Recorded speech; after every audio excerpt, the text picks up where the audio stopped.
Hey, everybody. We're here at the Alliance Safety Council annual meeting. I'm here with Kathy Trahan, President and CEO. Kathy, thank you so much for hanging out. Thanks for coming. We appreciate you joining us today.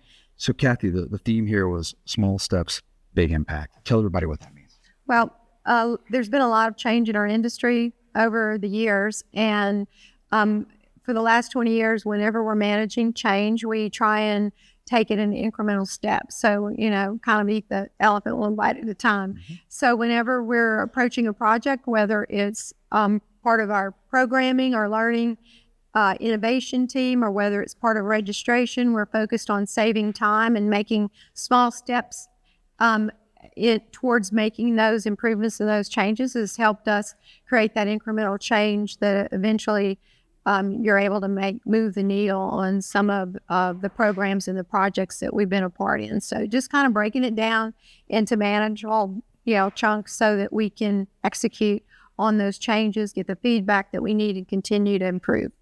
Kathy, a lot of folks know the Alliance Safety Council, but there may be some services that they're unfamiliar with. Can you just give us a quick overview of the value to industry that the Alliance Safety Council brings? Sure. Well, a lot of people don't realize that safety councils are very different across the country. Mm-hmm. So one of the things that we focus on is we look at every one of our member touch points and we say, how can we improve our member touch point?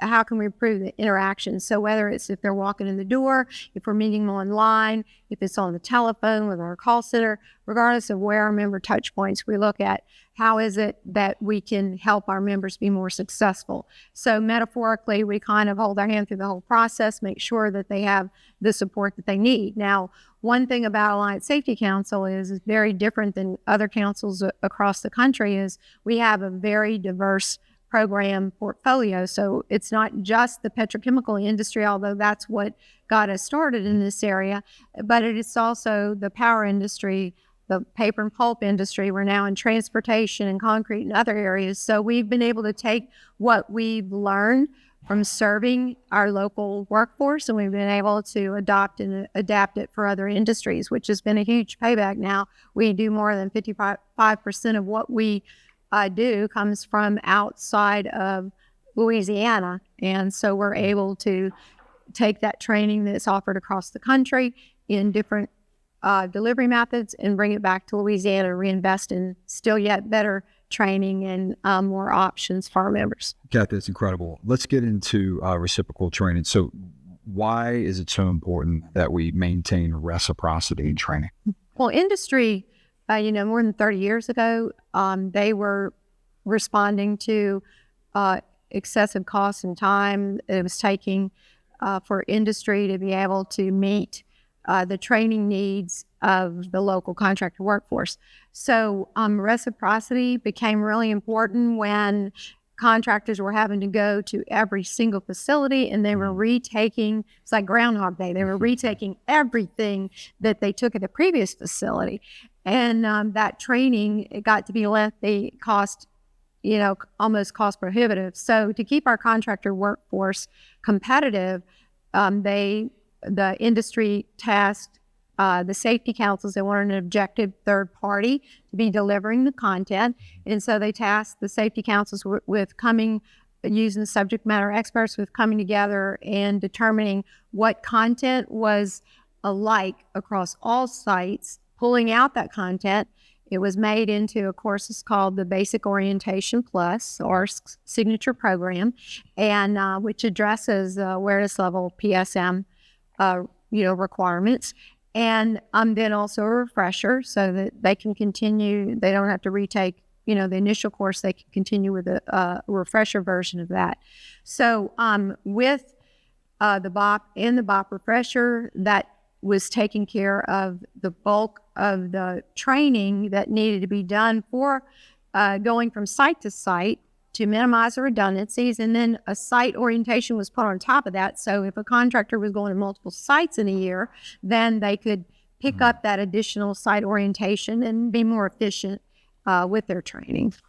I want to get into Pivot Verify, Kathy. So in BIC Magazine, you guys have been promoting a lot about that service. Can you dig into that? Why is it so important? And talk about the integrity of online training and Pivot Verify's role in that. Okay, well, a lot before COVID, we were delivering the majority of our training locally, was face to face. And when we had to adjust based on not being able to meet or have as many people in the facility, we found that a product that we were actually in the process of developing for the remote learners in geographically dispersed areas like the power industry and paper and pulp that were not concentrated like they are around the petrochemical. So we had to figure out a way to get to them and get them trained and get that training verified. And we started working with a partner, Integrity Advocate.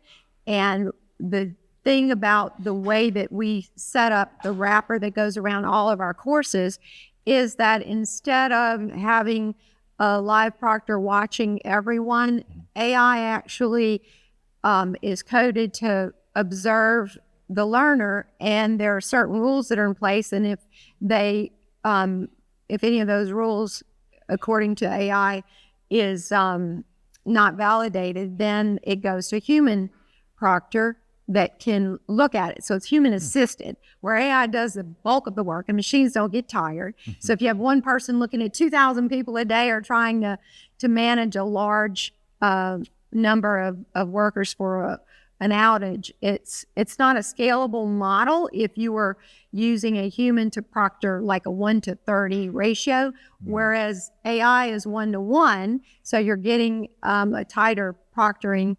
And then the human assisted puts the integrity around it. Then we're also working to put more verification and validation of the ID itself on the backside to make sure that the face on the ID and the face in front of the camera is not only the same, but that the information on the ID is valid as well. So Kathy, what are some more key benefits of reciprocity training? So the biggest benefit to reciprocity is the time-saving component.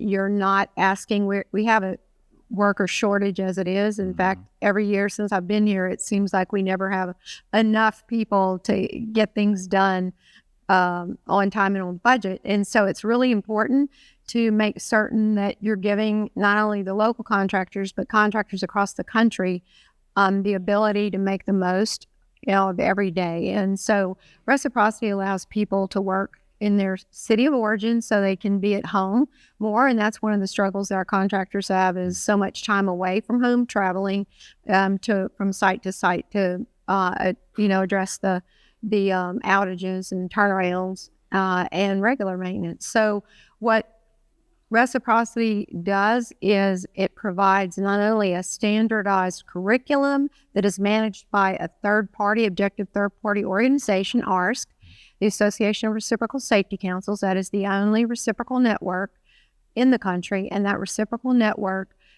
provides the training that is not only managed by that group as a third party, but it also provides for a very comprehensive audit process to make certain that everything is being delivered as the audit process requires, all the processes around it, make certain that the instructors are properly trained, that they're carrying on the class, and that they're meeting the learning objectives. And so it's a very structured audit process. And I think that's one of the great things about it, is it provides so much not only standardization, but so much structure that it provides a really great legally defensible platform for, which we get asked about on a frequent basis. And being here, Kathy, just hearing the conversations on the panel about complete training, digital badges, those demands from industry, and you guys are meeting those demands every day.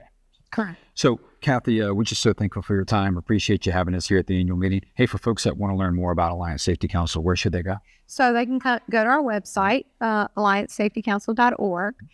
We are a not-for-profit, and so 100% of everything that we do goes back into the organization.